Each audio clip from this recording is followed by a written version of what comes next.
J'ai 8 secondes pour vous dire qu'Omega, c'est de la dynamique. Mais non, on va rester ensemble plus longtemps. J'ai le grand plaisir d'accueillir Gaby à côté de moi, qui va nous raconter sa Omega Seamaster dynamique, une montre très originale, particulière, asymétrique, avec un look de toile d'araignée. Elle a une forme, on la surnomme même pupitre, bien que ce ne soit pas une bonne élève, mais que diable est-il allé faire dans cette galère? Il nous raconte tout. Restez avec nous dans ce nouvel épisode de Petite Montre entre amis.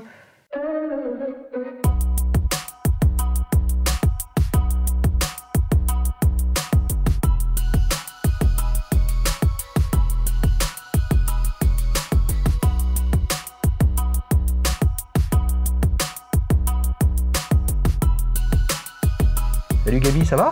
Ça va et toi Xavier? Grande forme? Ouais. Est-ce que tu as pris ta barre Ovomatine, c'est de la dynamite pour être en grande forme? Regardez la banane, il en a trop pris. Ce matin, là, au petit déjeuner. Waouh, magnifique. Il y avait la chicorée pour les anciens et la barre Ovomatine avec l'accent suisse. Vous avez vu, je ne l'ai pas fait quand même, il faut pas exagérer. Je suis excité comme un dingue là parce que c'est une montre que j'ai regardée.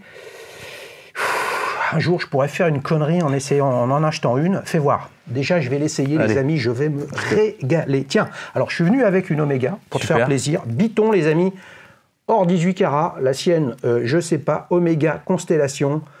Look de mafieux. Pas mal. T'as mis la chemise de Tony Montana. C'est pas mal du tout. La viscose. Purée, ce look complètement asymétrique. On se demande ce que c'est. C'est parti, mon kiki. Non. Oh putain. Non mais arrête, j'arrive même pas à passer les dernières phalanges. Là. Désolé. J'aurais dû rajouter des maillons. Qu'est-ce que je suis venu foutre dans cette galère avec un poignet de poulet, mec? Alors, que veux-tu? Non mais t'as un tout petit poignet. Ouais. Fais voir toi quand t'essayes celle-là. Là, ça passe, hein. Voilà, ben là t'es bien, là. Là t'es bien, il peut la mettre sur la cuisse, les amis. Exactement. Hein. Alors, tu l'as acheté quand cette montre? Je l'ai acheté il y a très peu de temps, il y a peut-être un mois et demi, 2 mois. Oui. C'est coup de cœur, quoi. Tu la trouves? Non mais coup de cœur, ok. Comment t'es tombé dessus? C'est elle qui m'est tombée dessus. En regardant les petites annonces, quoi. C'est elle regardait Internet et elle est tombée sur Gaby et elle s'est dit putain, il est pas mal ce mec. J'ai reçu un message dans la boîte mail et hop, on a fait connaissance. Non, je chine des petites annonces de temps en temps et en fait, je suis tombé sur la première fois dessus sur un site de vente et puis je retombe dessus sur le site des rabilleurs qui la vendaient et je me dis est-ce que je vais aimer? C'est quand même un look hyper atypique c'est une montre hyper atypique et je me dis je vais essayer de choper peut-être une meilleure offre quelque part pour pouvoir entre guillemets être sûr de même si je regrette, je suis pas voilà. Et puis je retombe dessus quelques semaines après. Je me dis quand même je tombe 3 fois dessus en moins d'1 mois, c'est un signe. Je fais l'aller-retour. Elle était pas loin de chez moi. Je fais l'aller-retour. Je vais la chercher. D'accord, mais attends, tu vas la chercher. Donc tu l'as acheté sur le site des rabilleurs? Non. Ah, d'accord, tu l'as découvert sur le site des rabilleurs. Je l'ai découvert sur le site des rabilleurs. Ok, mais donc tu l'avais pas essayé? Jamais. Ok. Et là, tu l'as trouvé où? Tu l'as trouvé à Marseille. À Marseille? Ouais. T'es de Marseille? Non, je suis à côté. Je suis à Paris et à Nîmes en fait, et à côté de Nîmes. Ouais. Et vu qu'à ce moment-là, j'étais dans le sud de la France, je regarde l'annonce, je me dis c'est à 1h30 de chez moi. J'ai eu la dame au téléphone la veille, je lui ai dit on convient d'un rendez-vous et je passe la chercher quoi. Ok, donc c'est une femme qui te l'a vendue? Oui. Bah oui, parce que mine de rien, t'as quoi? C'est un 32 mm? 34. 34 mm? Ouais. Il y a un modèle dame qui est en 26 mm aussi. Donc celui-là, c'était par défaut le modèle homme à la base. Ok. Donc là, on a un look de Madame Mentale, hein. C'est-à-dire si on regarde la lunette, elle est asymétrique dans le sens où elle est plus étroite à 6 heures qu'à 12 heures. Franchement, si vous ne voyez pas les amis, c'est que vous avez un problème de vue. Hein. Là, on a des gros plans absolument magnifiques. Ouais. Et puis après, quand on la met de profil, elle est plus fine à 6 heures et plus épaisse à 12 heures. En fait, elle a la tête complètement déformée. Et on l'appelle pupitre parce que c'est un petit peu penché vers toi pour faciliter la lecture de l'heure. Exactement. Oh la vache, au cas où on n'y arriverait pas quand même. Ouais. Hein. Puis elle représente beaucoup. Moi, tu sais, ça fait écho avec ma profession qui est musicien. Donc je me dis pupitre, forcément, ça rappelle quelque chose, donc je la porte vraiment avec une certaine affection, cette montre. Qu'est-ce que tu fais comme musique? Tu fais de la guitare, de la basse? Je suis batteur. T'es batteur? Batteur, percussionniste. Ouais. Waouh. Comme Richard Kolinka? Oui, entre autres. Pas le même style, mais entre autres. Ah ouais? Ouais. C'est quoi son style à lui? C'est du rock. Et toi, tu fais quoi? Je fais de la pop, de la variété, un peu de gospel, du latin aussi. C'est quoi le latin? Tout ce qui est musique cubaine, gypsy, tout ce qui est voilà, rumba, tout ça. Et ça, c'est parce que tu préfères ou c'est parce que c'est une autre façon de jouer? Ben non, c'est-à-dire que moi j'ai des origines espagnoles, donc j'ai toujours entendu plus ou moins ce genre de rythmique. Et puis par défaut, des connaissances, tout ça, dans le sud ça se fait beaucoup, tout ce qui est musique gypsy. Et petit à petit j'ai intégré ce milieu-là, j'ai fait quelques dates et par la suite j'ai pu intégrer le milieu de la pop variété. Puis voilà. Tu joues avec? Alors à la base, je me suis dit j'aimerais une vintage pour faire de la batterie et par défaut, je voulais pas une auto, ni une automatique ou une mécanique remontage manuel pour pas la dérégler. Du coup, j'ai dit je vais prendre une quartz. Bah, une bonne idée. Mais j'ai trop peur de l'abîmer. T'as trop peur de l'abîmer? Je la porte pas. Non, mais est-ce que tu as essayé de l'abîmer? Non, mais bon après, c'est-à-dire que je l'ai quand même récupéré dans un état qui est plus que propre. Ah ouais, tu m'étonnes. Mis à part la lunette qui a quelques stigmates du temps, mais c'est ce qui fait que c'est beau parce que tout le reste est nickel. Donc je me dis ça fait partie de la montre. C'est un plaqué or? J'ai pas réussi à savoir. Tu sais pas? Je l'ai pas testé. Ok. Pourtant, tu sais, on peut tester avec des... Avec un peu d'acide, effectivement. J'ai pas testé, non. Ouais. Bon, bah écoute, c'est pas d'un autre côté ce qui est primordial. Non, puis bon, elle est quand même des années 80, donc je pense que si ça avait été un plaqué de mauvaise qualité, ce serait parti. Là, c'est au minimum un bon plaqué. Ouais, je sais pas. Fais voir la mienne. Bon, la mienne, elle brille. Ouais. Bien sûr, on voit la différence. Attends, tu rigoles ou quoi? Mais alors, justement, ce qui t'a séduit, parce que là, franchement, ça va être dur. Le petit détail, ça va être compliqué, Gaby, là-dessus. Hein. Il y en a trop. Hein? C'est une montre détaillée. Ouais, non mais bien sûr. Mais c'est que la partie Biton. Ah, moi, je suis fan du Biton. Ah, ben voilà. Je suis ultra fan du Biton. Voilà. En fait, je suis très fan d'or en général. Ça se voit de toute façon. Mais je l'avais pas bu, fais voir là. Ah ouais, il y a de la cam. Ça me fait penser, les amis, je le salue, on va bientôt le revoir sur la chaîne. Philippe qui nous avait présenté sa Royal Oak Chrono. Il est de Cannes. Philippe, il va revenir bientôt et il nous dit ouais, Xavier, tu sais, dans le sud, on est un peu bling bling. Tu vois, voilà, toi, faut que ça brille un peu. Quoi. J'aime bien. Ouais, mais ça, c'est de l'or ce que tu as au poignet, au doigt ou pas? Oui. Ah, c'est de la vraie cam. C'est des cadeaux ça c'est pour mes 18 ans, ça c'est un cadeau de ma tante. Voilà, donc c'est des cadeaux. Je porte des cadeaux. Donc c'est un vrai choix le Biton. C'est un choix, c'est-à-dire qu'elle existe en plus ou moins 3 grosses déclinaisons et moi, j'étais tombé amoureux de celle-ci, quoi. Il y en a une noire et rouge, je crois. Il y en a une noire et rouge avec la lunette noire, mais c'est un genre de plaqué plastique qui se déplaque facilement et qui n'est pas très joli, non, pas très joli, et c'est rare de les trouver en bon état. Après, il y en a une qui est grise avec la lunette acier, l'intérieur gris et des index rouges. Okay. Et celle-ci, voilà, c'est celle qui faisait plus écho avec ma façon de m'habiller. Petite question pour toi. Quand je la regarde comme ça, les amis, vous savez que Omega, j'aime bien. Quartz, de ces époques, c'est-à-dire une période de transition. Je pense qu'à l'époque, comme sur celle-ci, là, il y a un calibre 13-33 chronomètre, les mecs. Ah ouais, mais à quartz. Quand tu le regardes, il y a une belle platine, des codes de Genève, etc. On était encore à une époque de conquête du temps. C'est-à-dire qu'une montre à quartz, c'est plus précis qu'une montre mécanique. Quelle que soit la montre mécanique. Évidemment, maintenant, un mouvement à quartz fabriqué en Chine, vous achetez ça 22,50 € les 100. Non mais je déconne, c'est-à-dire qu'on n'est plus du tout dans une logique de précision, on est dans une logique de coût. D'économie, et quand je la vois comme ça, j'ai le sentiment que si tu dévisses ici la lunette au dos, tu as le bloc de la montre qui sort. Oui, c'est fait que ça. Voilà. En fait, tu as un changement rapide. C'est des bracelets intégrés, mais c'est surtout que c'est une espèce de platine dessous qui est.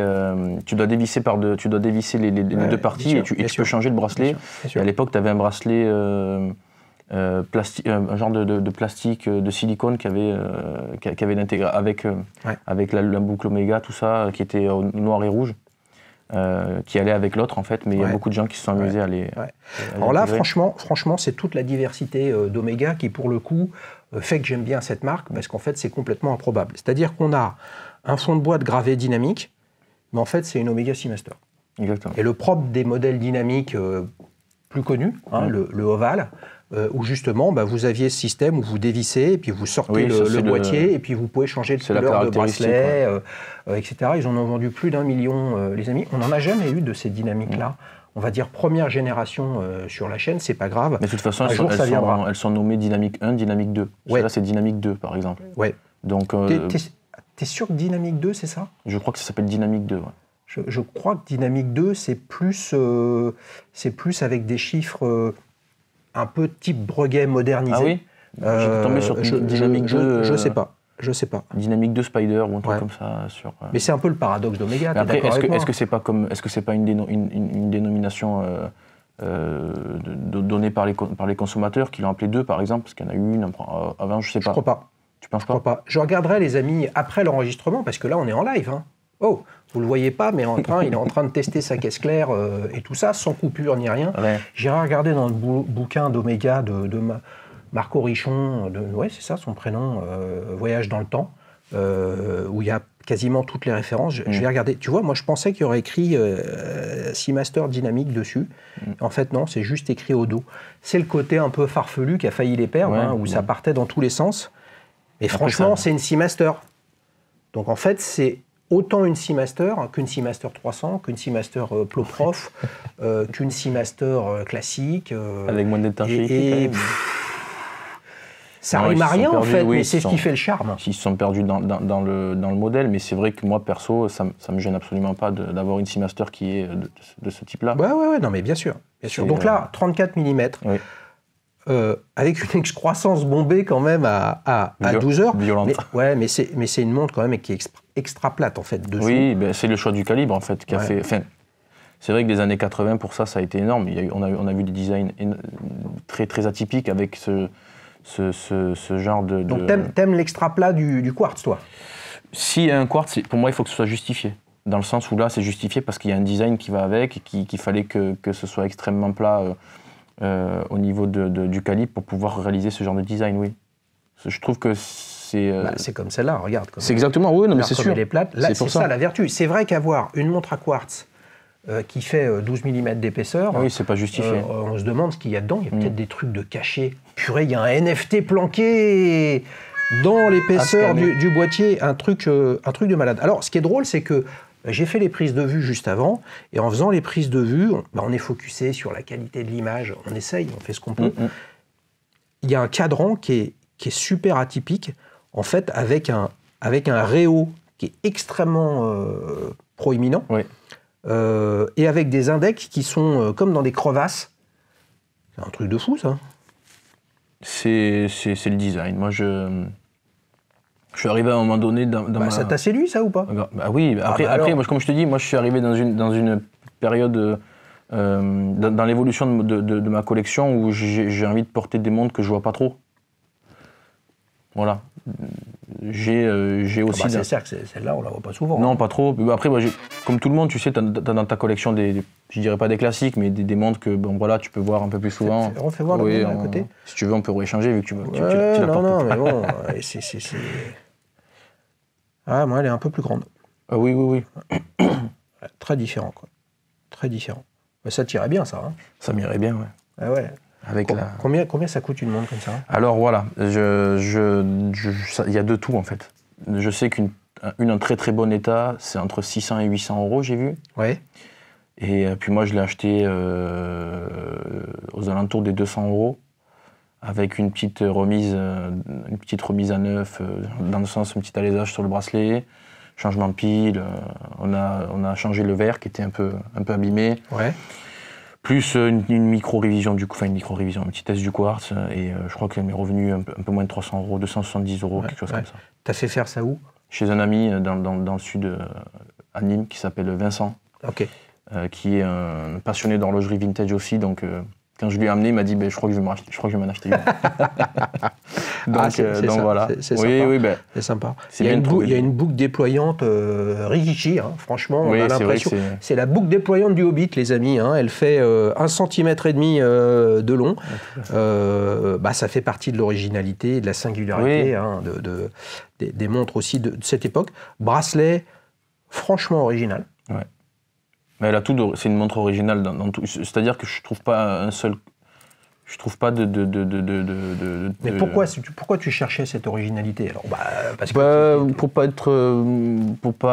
pour avoir quelque chose de différent au poignet. C'est-à-dire que tu as comme je te dis, tu as des grands classiques, tu as des montres que tu vois beaucoup. N'importe qui s'assoit dans un fauteuil, par exemple, va avoir une Rolex au poignet. Bon, c'est super cool, c'est vrai, mais finalement, tu peux avoir la même montre que tout le monde. Et moi, ça ne m'intéressait pas d'avoir, à ce stade de ma collection, la même montre que tout le monde. Voilà. C'est-à-dire que si je trouve quelqu'un qui a la même que moi, c'est ou un héritage ou par choix. Et donc, du coup, la discussion que tu engages, c'est pas la même que si tu as un certain type de montre au poignet, sans citer de marque, sans citer d'influence aucune. Mais voilà, ça c'était... Donc tu cherches la différence, tu cherches l'originalité. À ce stade-là, oui, maintenant, oui, parce que j'ai pas envie de...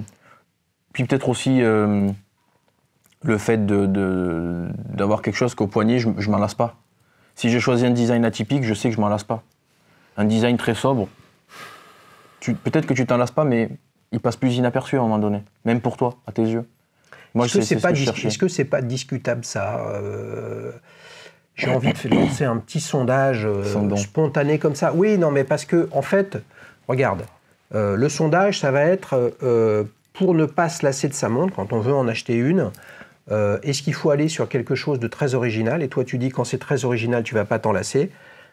Je serais tenté de dire, mais pour te chauffer un petit peu, oui, bien sûr. que je serais plutôt de l'avis contraire, parce qu'en fait, les années passent, les amis, et on ne rajeunit pas, on reste jeune dans sa tête, mais les goûts et les couleurs évoluent, et je pense que quand tu as quelque chose de simple, quand c'est simple, ça restera à jamais simple, et puis l'exubérance d'un modèle comme ça, un jour, moi je me dis qu'il pourrait te sortir par les yeux.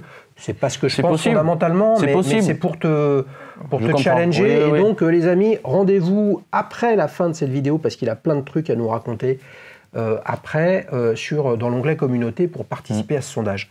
Moi, comme je te disais, me concernant, c'est très subjectif, me concernant avec la collection que j'ai déjà, je voulais pas encore avoir un modèle simple. Mais tu disais par exemple, tu vas au resto, tu es à côté de quelqu'un qui a une Rolex. Toi, tu as déjà une Rolex ou pas? J'en ai une, ouais. J'en ai une, ouais. C'était un peu mon goal de vie, parce que c'était un modèle bien particulier que je cherchais avec une année bien particulière.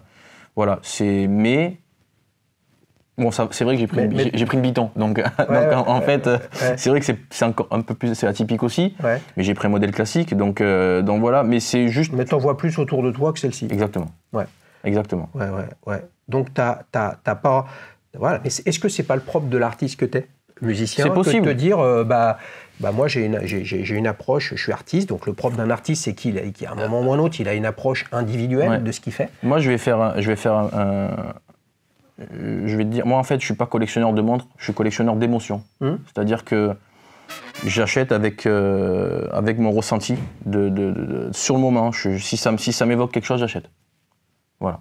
Je cherche vraiment des émotions parce que, encore une fois, pour en revenir avec la musique, ça fait écho. Dans la musique, tu donnes de toi, tu transmets des émotions. C'est le but de la musique quand tu vas donner un concert. Si tu transmets rien, la personne dans le public apprécie pas, quoi. Et moi, en fait, je cherche des montres, des émotions, des histoires. Voilà. Moi, cette montre, elle a une histoire. Comment je l'ai achetée, la personne à qui elle appartenait à la base. Est-ce que je peux faire un parallèle? Tu parles de musique, étant comme plein de gens, amateurs de musique, etc. Est-ce que tu vois, là, toi, tu parles, ce qui t'intéresse dans une montre, c'est l'émotion. Oui. D'autres, ça va être la technique. Ah oui. Ok. Mais dans la musique, c'est un peu pareil. Toi, tu fais de la batterie. Oui. J'ai envie de dire, je prends un risque, peut-être que je me trompe, que tu préfères jouer en live que d'enregistrer en studio. Est-ce que c'est pas... oui, justement. Mais est-ce que c'est pas la même différence entre jouer en live, s'adapter au public, s'adapter à un rythme qui peut évoluer, s'adapter au lead qui joue un peu plus vite que prévu, etc., et de cette émotion qui est très différent du studio où là c'est vraiment une affaire de rythmique au cordeau. Donc tu as l'impression que d'un côté c'est un métier, donc c'est très tech, et de l'autre côté c'est de l'émotion. Oui, c'est possible. Après, moi je trouve énormément de points communs entre l'horlogerie et la musique. Énormément. Le rythme. Le rythme, énormément. Et surtout tout ce qui est, le fait de... Tu as des montres simples qui pourtant... comment t'expliquer? Tu as des montres simples qui t'évoquent quelque chose, beaucoup plus de façon beaucoup plus profonde, alors que tu as des choses très compliquées qui t'évoquent rien du tout. Ah, bah oui, et dans la musique, tu sais, tu as des gens qui font énormément, c'est très impressionnant, mais ça te transmet aucune émotion. Et tu as des gens qui font très peu et qui pourtant te transcendent, quoi. C'est Miles Davis, je crois, qui disait pourquoi jouer autant de notes alors qu'il suffit de jouer les bonnes. Oui. Donc finalement, c'est un peu pareil que... Moi, je trouve un des gros points communs des mondes, c'est ça. Oui, tu as des grands classiques qui t'évoquent énormément d'émotions, alors que tu as des mondes très compliqués qui finalement, moi personnellement, ne m'attirent pas du tout. Oui, mais ça, c'est un peu l'histoire de... C'est un peu l'histoire de la ligne, en fait. Souvenons-nous, les amis, de ce film Amadeus, où Salieri et Mozart, cette relation amour-haine, entre guillemets, où le sujet, c'est le nombre de notes. Donc ce que tu dis là, toi, alors évidemment, j'ai pas de rythmique en tête de batterie, mais est-ce qu'on a tous en tête, mais ça c'est de ma génération, quoique, hein, j'ai appris à aimer après, mais c'est pas complètement de ma génération, mais l'intro de guitare de Shine On Crazy Diamonds de Pink Floyd, il y a peu de notes. Ah oui, oui, oui. Et moi, ça me fout la chair de poule. Il y a des génies de la guitare qui sont réputés comme étant les mecs qui jouent le plus de notes à la seconde. C'est pas compréhensible, en fait. Et en fait, il se passe rien. Eh ben, moi, je pense que ton parallèle, il est intéressant, mais je pense qu'il faut rajouter qu'en fait, après, ça dépend des personnes. Exactement. Donc, non, mais moi, je parle me concernant. Ouais. Me concernant. Après, encore une fois, comme je te disais, parce que dans la collection, j'ai des classiques, entre guillemets, ou des modèles plus sobres, je me suis permis ce petit grain de folie au niveau du design. Mais voilà, il y a des gens qui l'achèteront comme première montre, comme des gens qui l'achèteront pas comme première montre. Et des gens qui préfèrent avoir quelque chose de plus simple qui passe avec tout. Ouais, mais si on revient au sondage de tout à l'heure, tu sais, c'est-à-dire, toi, tu disais, elle a un grain de folie ou elle est tellement différente et originale que je m'en lasserai jamais. Et donc, en fait, est-ce que c'est le bon choix pour pas se lasser que plutôt quelque chose de mainstream?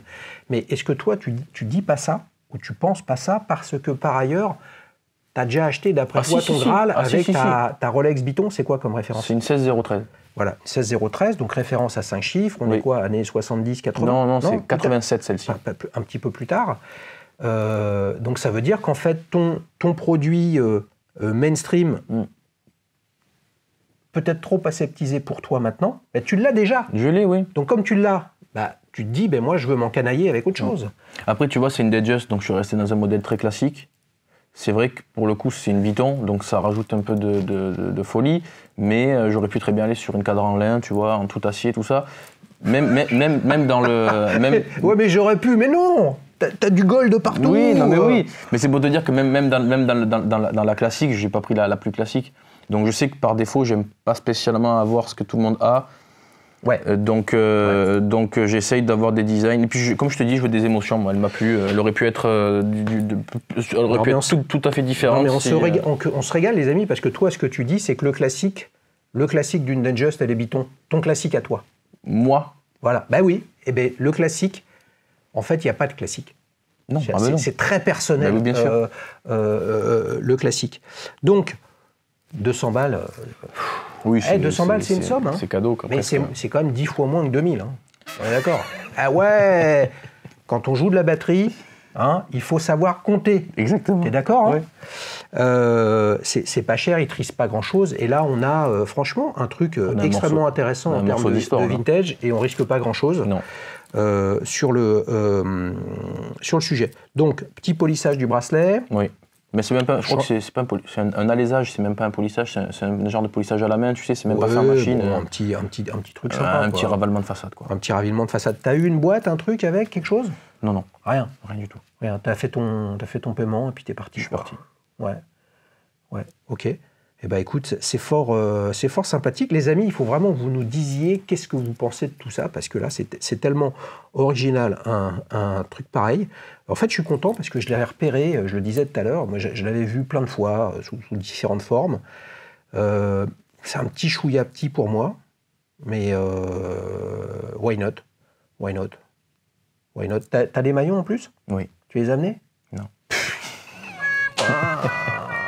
Et les amis, Combien tu mesures le poignet là? 16,5. Bon, moi j'ai pas mesuré, il faudrait peut-être que je le fasse, les mecs, mais venez avec des poignets sérieux, quoi. Pardon, je suis désolé. C'est un truc de malade mental. Alors, si tu avais un petit adjectif qui qualifie cette montre, t'as pas le droit à pupitresque, Non. t'as pas le droit à araignesque, hein, arachnide, t'as pas le droit à tout ça. J'ai pas le droit à ça. Voilà. Qu'est-ce que tu dis? Ah, il a pas réfléchi, purée, il a pas révisé. Non, moi, j'improvise. Tu connais pas. Ah, bah voilà. J'improvise. Mais t'aimes bien improviser quand t'es sur scène? Non, on n'a pas le droit. Pas trop le droit. Ah ouais? Ah non, il faut suivre les gens que t'accompagnent. Sinon, si tu joues seul, si tu veux improviser tout le temps. Ouais, mais attends, faut suivre les gens que t'accompagnent. Mais c'est qui lead? Ah ben ça, il y a un directeur musical qui dit ce que tu vas faire. Non, quand t'es sur scène, il est pas là, le directeur musical. Ah si, en général, il joue d'un instrument, ou alors il est derrière avec le talkback et il te dit... Il gère le truc. Il est derrière avec quoi? Un talkback, tu sais, un micro-retour, que tu entends dans tes oreilles, quoi. Ah bon? Ouais. Et qui te dit accélère? Non, il te dit pas accélère, en général, c'est cliquer, tu as un clic, tu sais, pour te donner le tempo, tout est cliqué.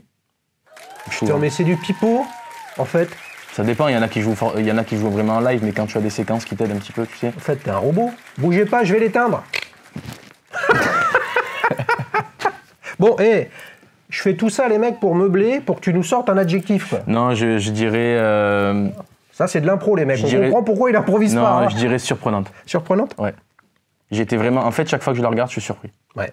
Vraiment, parce que je trouve un truc... Je trouve rien à redire, et à la fin, je trouve énormément de choses à dire. C'est-à-dire que au niveau de ce que j'ai en main, je trouve que c'est vraiment quelque chose de qualitatif, quelque chose de beau. Et à la fois, j'ai... un petit 3 doigts. Et à la fois, je te dis, j'ai plein de choses à dire parce que chaque fois, je trouve quelque chose d'intéressant à regarder. Tu vois qu'il y a plusieurs textures, tu vois qu'il y a plusieurs... Moi, j'adore. Eh ben ouais. C'est vraiment le truc qui me fait plaisir aujourd'hui dans l'horlogerie, c'est des montres comme ça. De l'émotion, et à chaque fois que tu la mets, tu la redécouvres. Ouais. Et elle te procure d'autres trucs. Non mais attends, il faut que tu la baptises, sur scène, quoi. Ouais, j'essaierai. Normalement, je joue après-demain, j'essaierai de...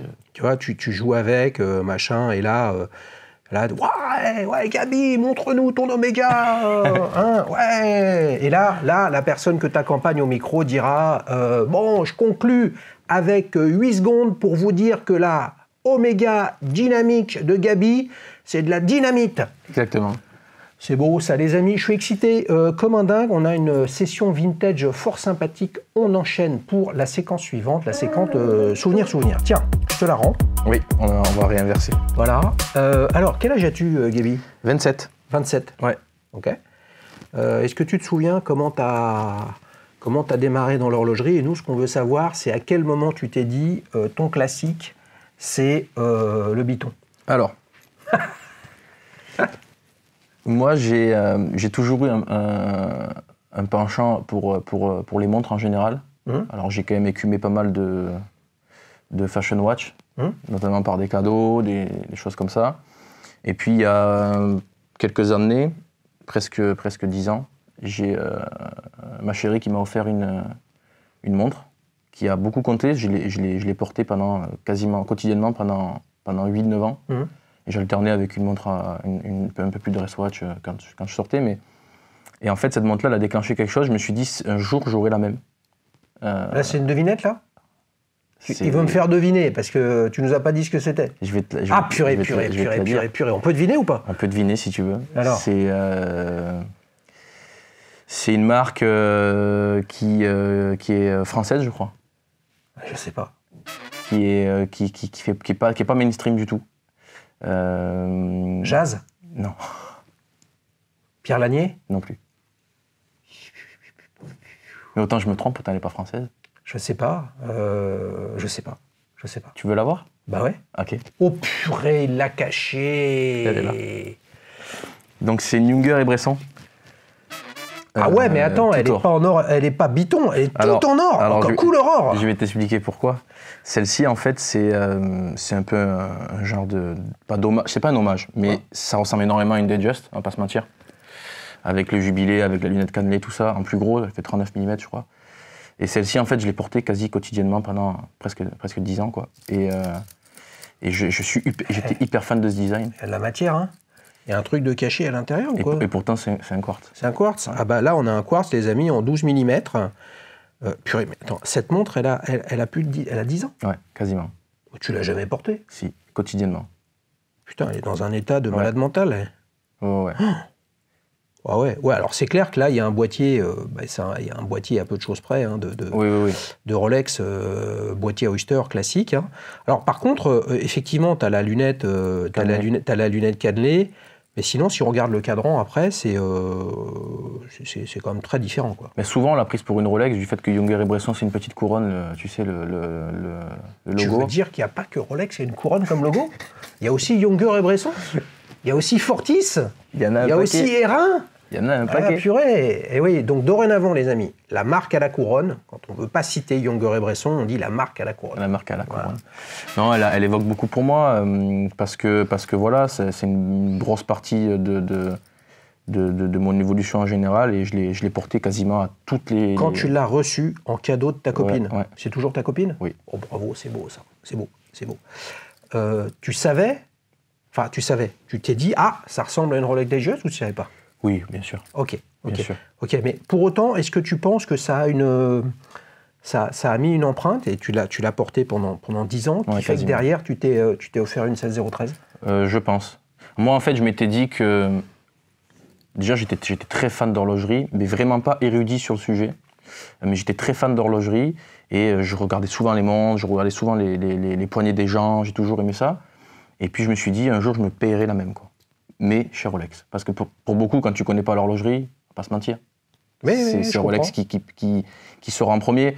Et je me suis payé plus ou moins la même. Alors, le truc étant que moi, si je voulais tout or comme ça, je devais prendre une D-Date. J'aime beaucoup, mais déjà, c'était pas le même prix. C'est pas le même prix, c'était un prix...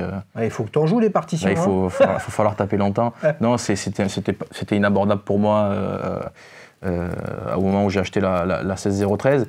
Et puis le look de la Datejust avait quelque chose quand même de plus clivant pour moi. Ouais. Donc je suis parti sur une Python, parce que c'est vrai que le Rolex Datejust tout or, c'est très dur à trouver, tout ça. Bon, bref. Et j'ai eu et puis moins tape à l'œil. Quitte à avoir ça au poignet, les gens s'y regardent un peu, ils voient que c'est pas une Rolex. Mais non, si t'as une Rolex tout or et que tu sors avec tout ça, c'est quand même très... voilà, les gens sont très focus dessus, t'as souvent des réflexions, déjà qu'avec une Python, t'en as souvent, alors t'imagines si t'as tout or. C'est quoi les réflexions? La première déjà, c'est, est-ce que c'est une vraie? Ouais. Moi, pour éviter les soucis, je dis c'est une fausse. J'ai pas les moyens de m'acheter une vraie, voilà. Comme ça, je suis pas embêté, je m'en vais. Et puis après, si le gars est un petit peu... s'il connaît un petit peu, mais t'en as plusieurs. T'es super riche pour te payer une montre, tout ça. Et quand tu te rends compte que Rolex, dans l'horlogerie vintage, c'est pas très cher comparé à certains modèles. C'est-à-dire que, bon, voilà, oui, c'est vrai que c'est une grosse somme. Mais combien ça vaut une Python 16013?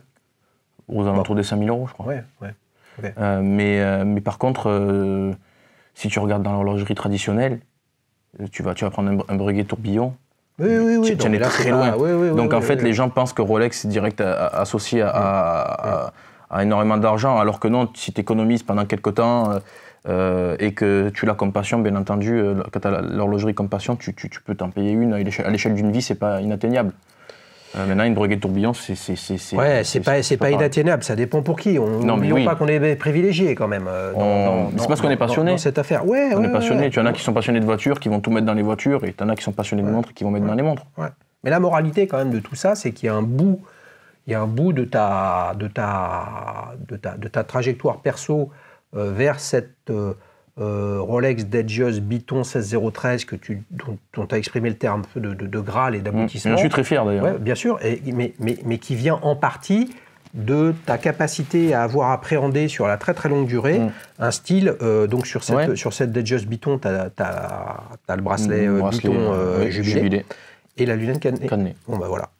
Donc comme quoi les amis, on peut arriver chez Rolex via Younger et Bresson, qui est bien l'intérêt de cette séquence souvenir, c'est que c'est un cheminement.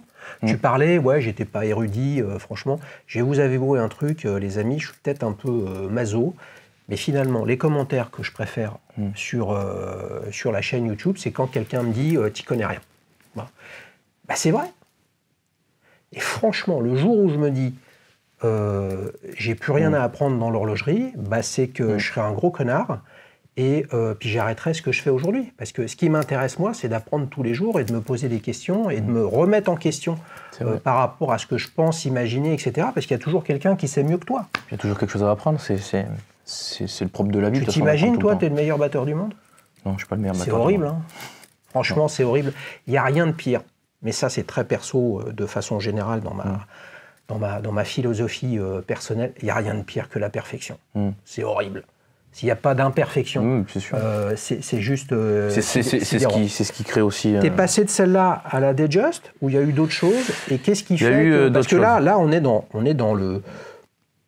Pas dans le fashion watch, parce que c'est pas une marque fashion, non, mais c'est une marque de montre. Après, mais qu'est-ce qui fait... Comment t'es rentré dans l'horlogerie pour l'horlogerie? Alors, je vais t'expliquer. Déjà, juste...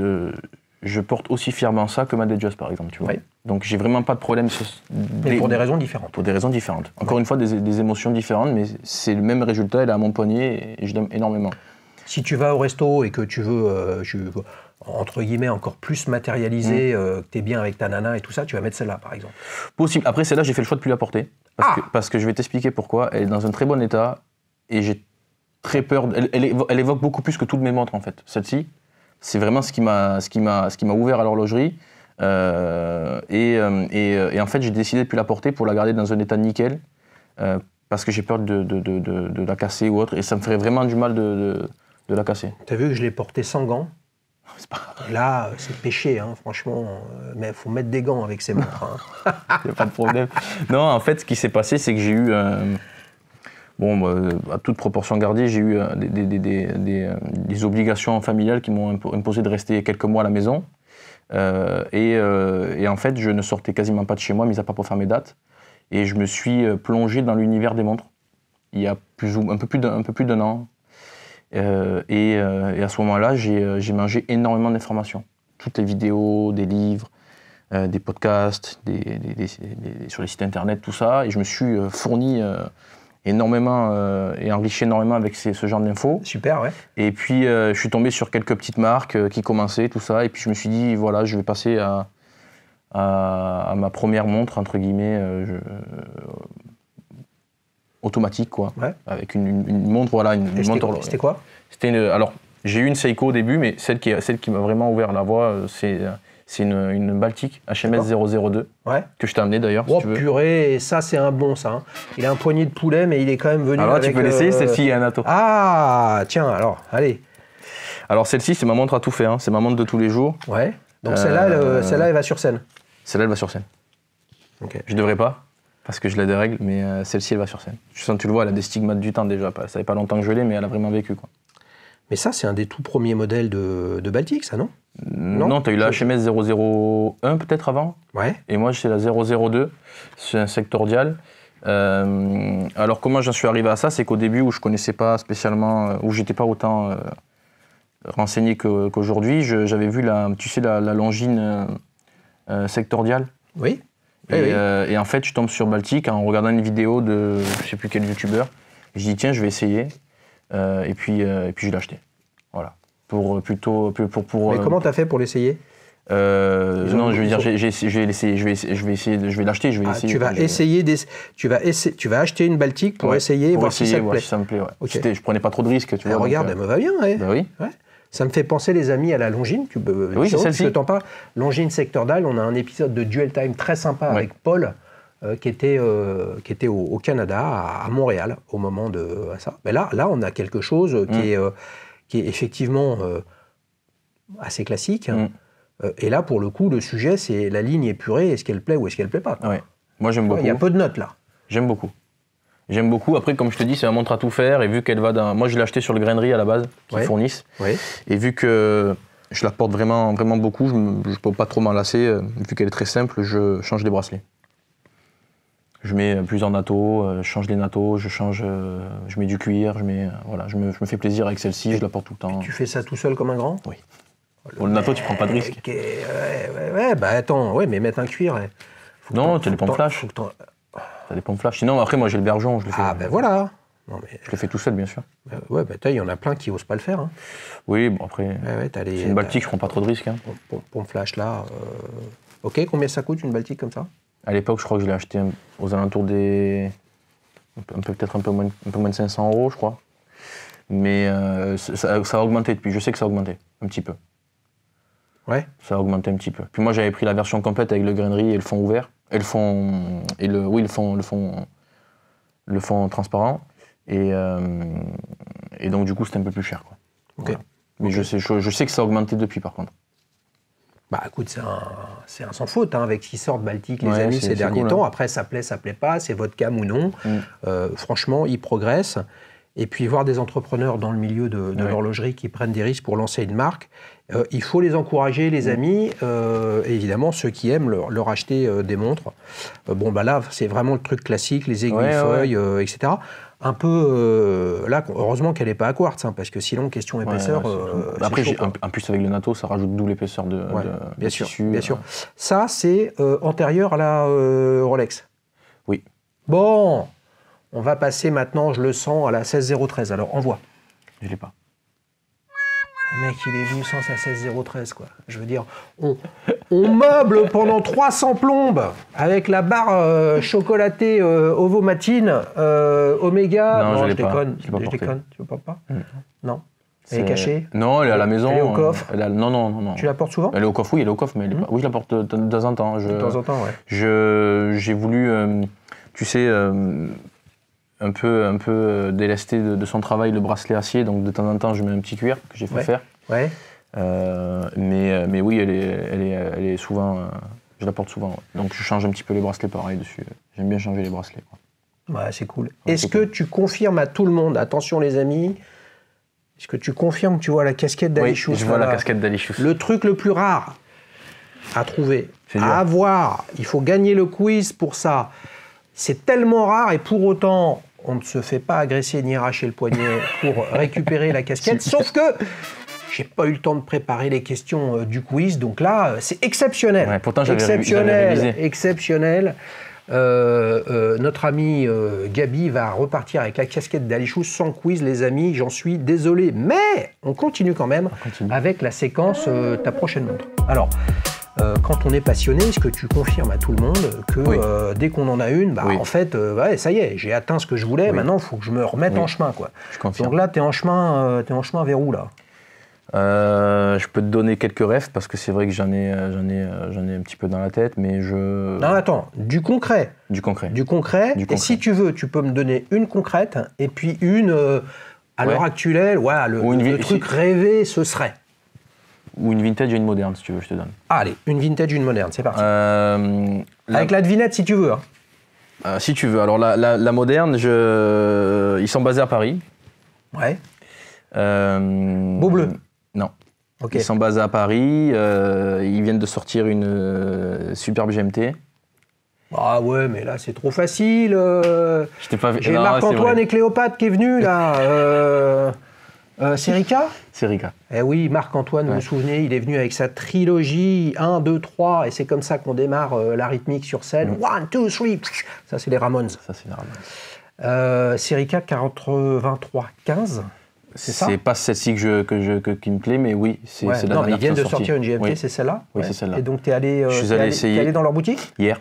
Ouais. Juste avant de partir, je me suis arrêté chez eux. J'ai essayé la bleue nuit avec la lunette bleu ciel. Oui, mais c'est quel modèle, ça? C'est la 5303. Ah, la plongeuse, alors. La plongeuse, ouais. C'est super. Qualité de finition énorme. Il faut que je vois parce que c'est un précommande à partir du donc je sais pas quand sortira la vidéo, mais c'est un précommande à partir de fin avril. Ouais. Ce sera livré aux alentours de septembre-octobre. Ouais. Donc il faut voir. Voilà, j'attends pour les modernes, c'est celle-ci où j'attends. Et t'as essayé les trois chez eux? Ouais. Comment t'as trouvé la GMT? Bien. Bien. Ouais, bien proportionné. Le antéméridien, post-méridien aussi, c'est hyper cool, c'est pas commun. Est-ce que tu leur as dit ce que tu avais sur le cœur? Que moi je sais. Qu'est-ce que tu sais?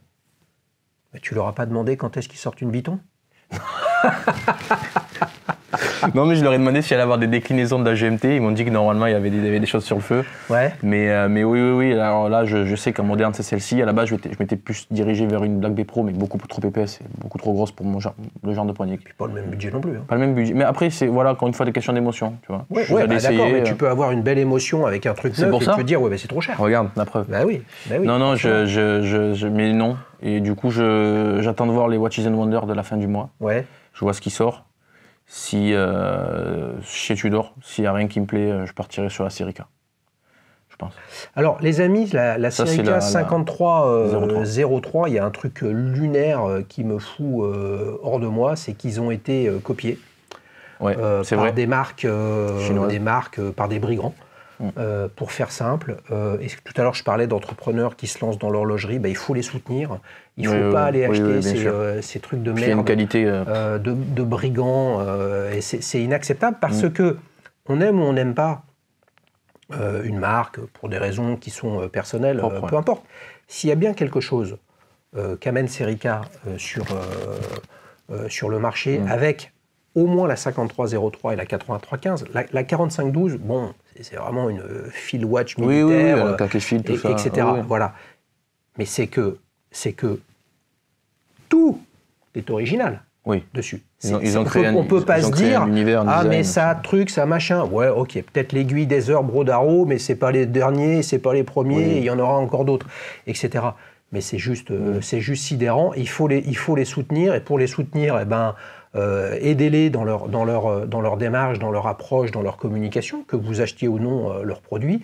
Et puis, achetez pas toutes ces merdes d'hommages, de trucs à la con, qui sont en fait une honte à la dimension artistique. Et je dis ça avec véhémence, parce qu'on a à côté de nous un artiste qui produit, t'écris des partitions. J'écris des partitions, je produis de la musique. Tu travailles ton truc, et il n'y a rien de pire que de produire quelque chose, de créer, de se faire chourer, quoi. Surtout qu'en plus, c'est pas fait avec distinction, quoi. C'est-à-dire que quand on voit le cahier des charges que Serica a, on sait que c'est difficile d'avoir une qualité déjà au moins égalée. Mais c'est sûr que quand tu vois la qualité qu'il y a sur ce genre de montre, tu te dis que ça va être quoi la copie, ça va être juste, ça va être n'importe quoi. C'est vraiment mal fait, quoi. Donc, en tout cas, c'est à la suite de l'enregistrement que j'ai fait avec Marc-Antoine qu'on m'en a parlé. J'avais pas vu, j'avais pas regardé, et effectivement, alors on pourrait se dire c'est la rançon du succès. Oui, mais je pense qu'ils le prennent comme ça. Mais c'est le problème aussi c'est le problème aussi, mine de rien, une jeune marque. Le propre d'une jeune marque, c'est qu'elle fait appel à toute une série de sous-traitants qui eux-mêmes travaillent avec d'autres. Et qu'est-ce qui appartient à qui, ma foi, c'est la vie. Donc ça, c'est bientôt, ça. Oui, c'est bientôt. Bientôt, potentiellement. Potentiellement. De toute façon, s'il n'y a rien chez Tudor en Watches and Wonders qui me plaît vraiment, je partirai sur celle-ci. Ok. Et en vintage, alors? Et en vintage, un truc un peu plus cher pour le coup. Un peu plus... Tu veux me faire deviner aussi? Si tu veux. Alors? Très grand horloger. Ouais. Et si je te dis, non, tu veux pas te... non, mais ne me dis pas, il y en a plein des grands horlogers. Des très grands horlogers. Il y a encore non, le père des horlogers. Celui qu'on surnomme le Breguet? père des horlogers. Ouais. Donc t'aimerais quoi? Disons, il y en a. Hein, Mais un truc simple, une montre simple, une Breguet marine. Ouais, c'est pas ce qu'il y a de plus simple. Donc, non, tu veux la plus simple des Breguet marines. Oui. D'accord. Ouais. Je vais essayer d'avoir le bracelet Python, du coup. Ouais. Je sais qu'elle existe avec un bracelet Python. Ouais. Ce qui est cool, c'est qu'encore une fois, tu peux la switcher avec du cuir, ça passe très bien. On est d'accord, la Breguet marine, elle est avec les index chiffres romains? Oui. Eh oui. Eh oui, non, mais là, vous avez bien compris qu'on n'est pas dans la même équipe avec Gabi, mais c'est ça qui est fantastique. C'est-à-dire que lui, il joue de la batterie avec son Python chiffre romain, et moi, je joue de la basse avec mes chiffres arabes et mon truc en acier. Et c'est avec ça qu'on fait une bonne équipe. Exactement. Ou pas? Bien sûr. Eh ouais, mais combien ça coûte une Python Breguet marine? Ça doit coûter aux alentours des peut-être plus ou moins 5 000 €. C'est pour ça que c'est pas le même budget, ça demande plus ça demande plus d'acceptation déjà aussi. Ouais, il va falloir qu'on l'aide, les amis, parce que là, il a 5 millions de coups de caisse claire à taper. Et là, franchement, il va perdre. Il est de devenu l'audition. sourd, mais il s'est payé Mais j'aurais la broguée. broguée marine. Mais qu'est-ce que t'es allé foutre dans cette galère? C'est pas possible, les amis. On s'est régalé. Comment participer? Vous faites comme Gabi, www.daddychous.fr. On retrouvera un avis sur tes différents comptes sur la plateforme. Tout à fait, il y en a déjà. Et on a déjà, fantastique, qu'est-ce que tu as mis déjà? J'ai mis une Gruen, Ouais. une Gruen Précision N510R. Ouais. Il y a une histoire folle aussi que j'ai expliquée d'ailleurs dans le récap. Comment il s'appelle ton compte sur la plateforme? Passion.garde.temps. Eh ben voilà, poisson.garde.temps. C'est vachement sympa la plateforme. Pourquoi? Parce que dès que vous avez un avis, en dessous, vous voyez les autres avis éventuels de la personne qui les a déposés et vous comprenez bien que vous avez des profils où vous avez d'un côté une Rolex Daytona en or et de l'autre côté, dans la même collection, vous avez une Seiko Fave, une Citizen Pro Master, une Yema Superman, des écarts de prix colossaux, des looks très différents. Et c'est ça la beauté de l'horlogerie, et tu en es l'illustration avec tout ce que tu nous as raconté. Merci. Les amis, vous savez quoi? On va aller maintenant discuter musique. Il va me dire s'il préfère Richard Kolinka ou Kiss Moon des Who ou Pete De Freitas de Echo and the Bunnymen. Les amis, à bientôt pour un nouvel épisode de Petite Contre Entre Amis. Bye bye. Ciao, ciao.